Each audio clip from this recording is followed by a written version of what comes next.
Earned paid time off is referred to as an accrual in the workforce management system.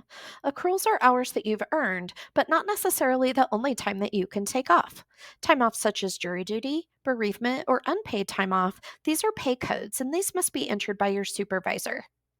Once we log into UKG and click on Workforce Management, that will bring us to the employee dashboard. There's a couple of different ways where we can request time off. The first is going to be the easiest. That's right here from the dashboard on the My Accruals tile. We can simply click on the link down at the bottom that says Time Off Request. Once we click on that link, that's going to open up our request time off window.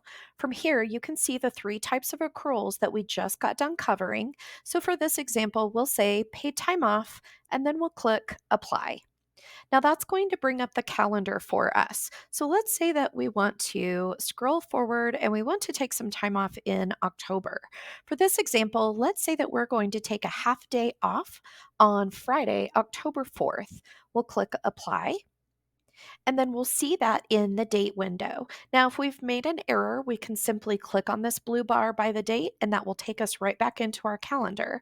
We'll go ahead and select October 4th again and hit apply. Now, for the duration, this is going to be a little bit different. Again, we said for this example, we're going to take a half day. So, this half day is actually going to start at 1 p.m. because we're only taking the afternoon off. So, depending on what time of day you are hoping to take your PTO, that's the start time that you'll enter. So then next, we'll want to enter the hours per day. So again, for this example, we're only taking a half day. So that's going to be 4 hours. Then we'll see the calculation of our total paid time off. We'll review it. And then this is where we'll be able to enter a comment. So the paid time off will be Friday, October 4th for 4 hours starting at 1 p.m. The comment would be other. And let's say that we've got a doctor's appointment. So we'll just go ahead and fill that in there and we'll click submit. We'll be able to review this one more time and then click done. Now, let's go back in and I'll show you another way where you can add a PTO request. Here, you can click on the main menu, go to My Information, and then My Calendar. On the My Calendar tab, that will open up a physical calendar as well as a listing of each month, and you can simply click Load More to continue to navigate to the future. For this example, let's go back to October. So we know that we've already taken some time off. This little black dot will show that there's some time off activity occurring on that particular day. Now let's go back to the next week. Let's say that we're just trying to take a little bit of a long weekend after our doctor's appointment. So then on Monday, the 7th and the 8th, let's go ahead and take this time off as well. We'll come up to the blue button up on the right hand corner and we'll click time off. That will open up our time off window again where we can select paid time off. We'll click apply. And from here, we'll just review the dates that we've got in here. Now, this is selecting February 26th, so we know we want to actually take off October. So that's a really good check just to make sure that we've got the right day. So let's go ahead and say that we're going to take off Monday, October 7th, but also Tuesday the 8th. And we'll click apply. Now here, we'll go back up to review. It still says 3 days selected. So that's a really good review. Remember that you've got to go in and unselect that previous day. I think it still has us on February. Let's go look. Sure enough, February 26th. We'll take that off of there. So now we've got our 2 days and just click apply. So always make sure that you check that date number.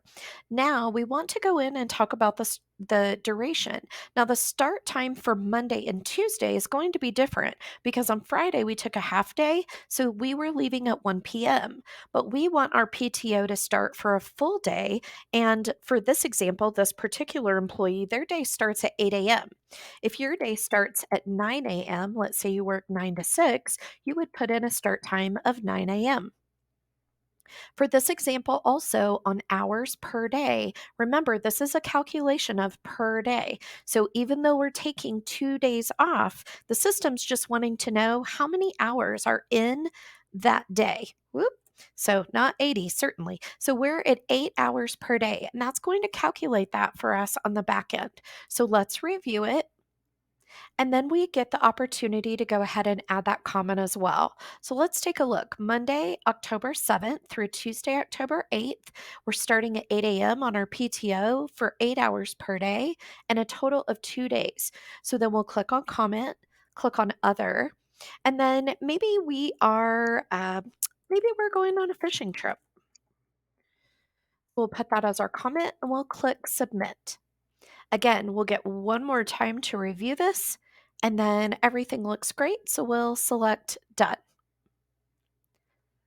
So you can select PTO, submit PTO, either from the main menu by selecting My Information and My Calendar, or from your dashboard, you can select it from the My Accrual tile by clicking on Time Off Request at the bottom. When you're reviewing the My Accruals tile, you can look at anticipated takings, which would be the approved PTO that you've already submitted, as well as your recent takings. So, PTO that was approved and that has occurred in the past that you've already taken. You can also use these toggles to click through your various PTO. Here you can see this employee still has 8 hours of volunteer time. Now that you've submitted your PTO, let me show you a quick and easy way to monitor the status of those PTO submissions. If you go over to your notifications in the upper right hand corner and click on that, that's going to open up your control center. And here you'll be able to see a listing of all of your PTO submissions. So let's take a look at this first one, October 7th through October 8th. This still has a submitted status and it is for a total of 16 hours. Now we can mark this done, which will just delete it out of the control center and just kind of get it out of our way. But since this is still a submitted status, you may want to leave this one in here. Let's look at the next one. This one is a submission from August 1st. It's already been approved and it looks like it's for a half day. So for this example, I would say we could go ahead and mark this done and just go ahead and remove this from the control center. It doesn't do anything with the PTO request, just kind of keeps this control center clean for you. So again, here we've got one for August 2nd through August 2nd. Oh, again, then again on August 5th. So again, we're just taking 2 days, the 2nd and the 5th. And this status, again, it's been approved. So we can go ahead and just mark this one done. Now, what if we wanted to go in and we needed to cancel one of those PTO submissions? Let's go into the main menu in My Calendar. Let's go forward to October. We know that we took some time off in October, and we'll be able to see that time off because of the black dots here. If we click on this days, this will bring us right into that time off period. For this instance, we'll go ahead and click on it. That will open up the request. We'll be able to see the details, and then we can even go into the history, which will show us the comment. And let's say that we no longer need to take off this half day. By clicking on that, we'll just simply click on cancel request, and now that PTO request is canceled.